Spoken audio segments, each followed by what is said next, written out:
A single individual does not make a baby. It requires both a man and a woman to make a baby. In having good outcomes, you should understand that it is the assignment of both the husband and the wife.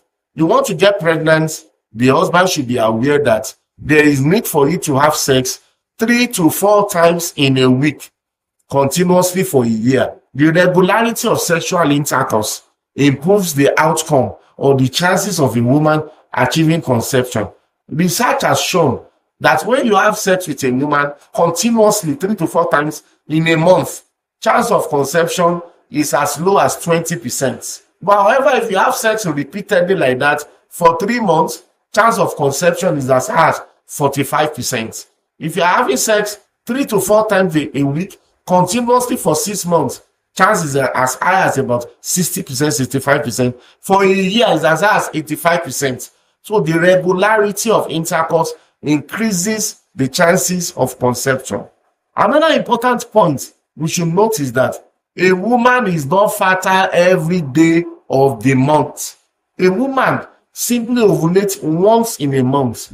And we usually say that when a man releases semen, sperm cells inside that semen can survive 2 to 5 days in the genital tract of a woman. But research has shown that majority of the sperm tend to die even before the end of 2 days. So we always advocate that if you want to increase your chance of conception, have like alternate day sex. That means that you're having sex about 3 to 4 times in a week. Some couples don't have any problem at all. But the reason why the wife is not getting pregnant is because they are not having regular sex. Males are the decision makers in the home.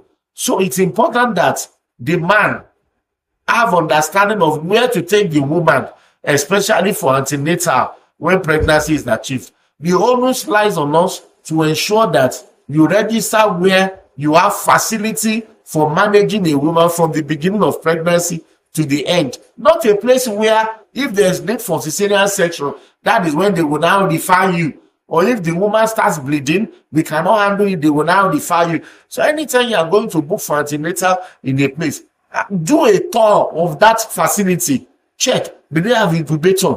Provided I have a preterm delivery, can my baby still be taken care of? Do they have the pediatric coverage? Do they have the blood bank? Do they have staff that can manage my wife even if there is an emergency? And is there 24 hours doctor's coverage in this hospital? So these are things one needs to put in place so that one can have a good outcome. It does not end there. You should know that woman is not out of danger until 6 weeks after delivery. We call that period puerperium. So it should be a place where woman will be given a follow-up period to see the doctor after delivery. Usually in my practice, I do 2 weeks after delivery, then 6 weeks after delivery.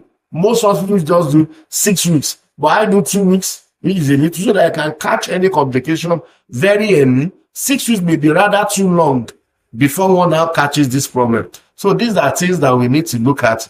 And I believe if all this is done, one should have good outcome.